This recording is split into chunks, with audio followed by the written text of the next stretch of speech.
আসসালামু আলাইকুম ওয়া রাহমাতুল্লাহি ওয়া বারাকাতুহু। আজ আমার জন্য অনেক খুশির বিষয় যে আমার মতো শিক্ষার্থীদের এই বিশাল জলসায় মুসলমানদের ঐক্যবদ্ধ যেমন গুরুত্বপূর্ণ বিষয়ের উপর বক্তৃতা করার সুযোগ দেওয়া হয়েছে। আশা করছি আপনারা আমার কথাকে গুরুত্ব সহকারে শুনবেন।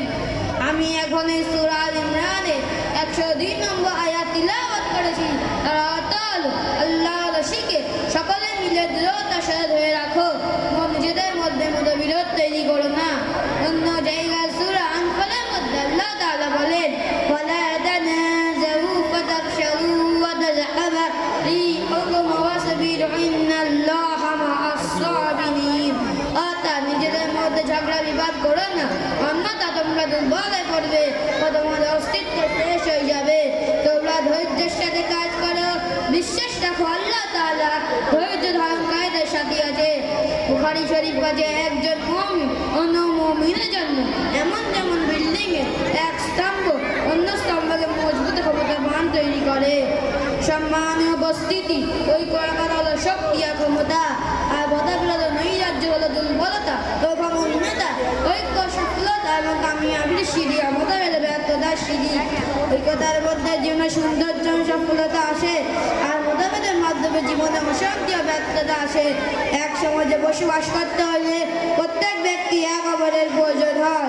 কোনো ব্যক্তি বিনা সহযোগিতা সফল জীবন অতিবাহিত করতে পারে না। আর শান্তিময় জীবন আমরা তখনই করতে পারবো যখন আমরা এক অপরকে সুখ দুঃখে শরীক হব। এই জন্য কোরআনে কারিমে মুসলমানদের এক অপরকে ভাই ভাই বলা হয়েছে। আল্লাহ তাআলা বলেন ইন্নামাল মুমিনুনা ইখওয়াতুন ফাআসলিহু বাইনা আখাওয়াইকুম ওয়াত্তাকুল্লাহা লাআল্লাকুম তুরহামুন। ব্যস্ততা হলো সমস্ত মুসলমান ভাই ভাই, এই জন্য নিজেদের ভাইদের সম্পর্ক ভালো তৈরি করো, আল্লাহকে ভয় করো, যাতে তোমাদের সাথে রহম করা হয়। সম্মান ও সুধী, ইসলামের মধ্যে শুরু থেকে প্রচেষ্টা ছিল যে মানুষ সমাজ ঐক্যতার সাথে বসবাস করে, মানুষকে সর্বদা ওই সমস্ত বিষয় থেকে দূরে থাকার নির্দেশ দিয়েছে যা মানুষের মধ্যে মতনৈক্য তৈরি করবে, টুকরো টুকরো করে দেবে। কিন্তু বর্তমানের সময় প্রত্যেক সমাজে পথা দাঁড়িয়েছে, প্রত্যেক কাজে মতবিরোধ, ভাই ভাইয়ের মধ্যে মতভেদ, স্বামী স্ত্রীর মধ্যে মতভেদ, পরিবার পরিবারের মধ্যে মতভেদ।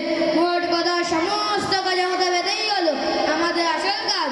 আমাদের ঐক্যবদ্ধতাকে জাগিয়ে তোলার জন্য জুমাতে বক্তৃতা করা হয়, জলসায় জুলুস করা হয়, কখনো সেমিনারে কনফারেন্স করা হয়, আবার কখনো লিফলেটের মাধ্যমে মানুষকে বোঝানো হয়।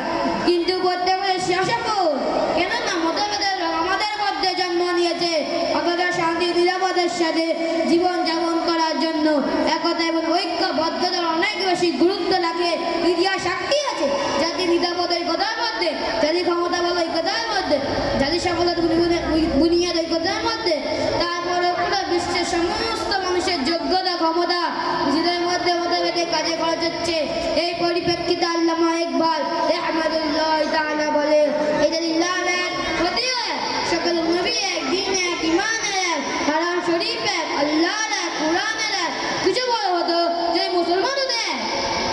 সিরাতের বই খুলে দেখুন সাহাবাদের মধ্যে কত মহব্বত ভালোবাসা ছিল। নিজেদের পঞ্চম মাসে রাসূল সাল্লাল্লাহু আলাইহি ওয়াসাল্লাম আনসার এবং মুহাজির সাহাবাদের একত্রিত করে বললেন তোমরা সকলেই ভাই ভাই, নিজেদের মধ্যে মিলেমিশে থাকো, নিজেদের পছন্দকে মিলেমিশে খাও। অবশেষে এই সম্পর্ক এতটাই গভীর হয়ে ওঠে যে আনসারী সাহাবাগণ মুহাজির সাহাবাদের জন্য নিজেদের জমি জায়গা ঘর বাড়ি বাংলাদেশ পত্র সবকিছু অর্ধেক অর্ধেক পেশ করে দিয়েছে।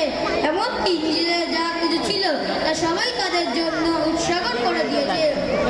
সম্মানীয় শ্রোতা মণ্ডলী, এটাই হলো একতা যার দ্বারা এমন এক সমাজ গঠন হয় যার দ্বারা সর্ব বিশ্বের মানুষ সম্প্রদায় শান্তি ও উজ্জ্বল রাস্তায় পথ চলতে পারে।